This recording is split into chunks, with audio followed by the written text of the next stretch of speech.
오늘날 많은 사람들은 하나님만이 다루실 수 있는 절박한 변화를 필요로 합니다.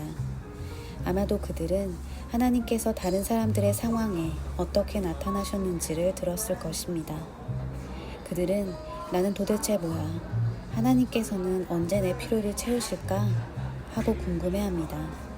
그러나 하나님께서는 실제하시며 그들을 찾아오십니다. 하나님은 무소부재하시며 그분의 임재는 모든 곳에 가득합니다. 그러나 그분은 무소부재하심에도 불구하고 오고 가심이 있습니다. 그 이유는 하나님의 임재가 모든 곳에 있을지라도 하나님의 드러난 임재는 모든 곳에 있지 않기 때문입니다. 그러므로 하나님께서는 방문하십니다. 요한복음 1장 10절 11절 말씀. 그가 세상에 계셨고 세상이 그에 의하여 지은 바 되었으나 세상은 그를 알지 못하더라.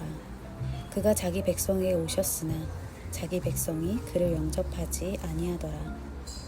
하나님께서는 그분의 아들의 인격 안에서 그의 백성을 방문하셨지만 그들은 그분이 오신 것을 알아보지 못했습니다. 많은 사람들이 하나님의 방문을 모르는 이유 중 하나는 하나님의 임재를 인식할 능력이 없기 때문입니다.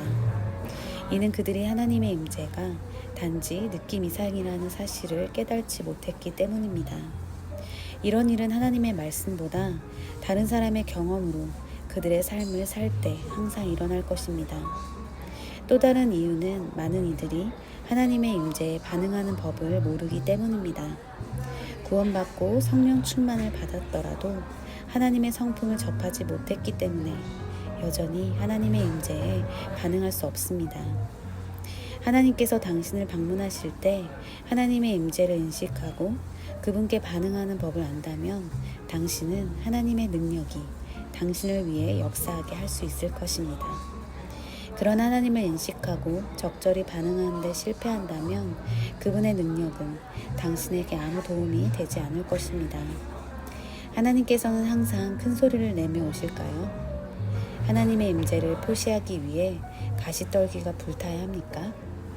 하나님께서는 내가 초대해야 오실까요? 아니면 갑자기 오실까요? 하나님은 나를 한 번이라도 방문하실까요? 아니면 이미 방문하셨는데 내가 몰랐던 걸까요? 하나님께서 나를 방문하시는데 내가 해야 할 역할이 있을까요? 많은 사람들이 이런 질문들을 10년 가득 채우고 있습니다. 하나님의 말씀을 철저히 살펴보고 하나님의 방문하심을 활용하여 치유받고 문제를 해결하고 더 높은 차원의 삶으로 들어갔던 사람들의 사례를 찾아봅시다. 이 책을 읽을 때 당신의 심령을 활짝 여십시오. 하나님께서는 그분의 자녀들을 방문하기 원하시며 그분은 진정으로 당신을 방문하기 원하십니다. 그 방문을 준비하십시오.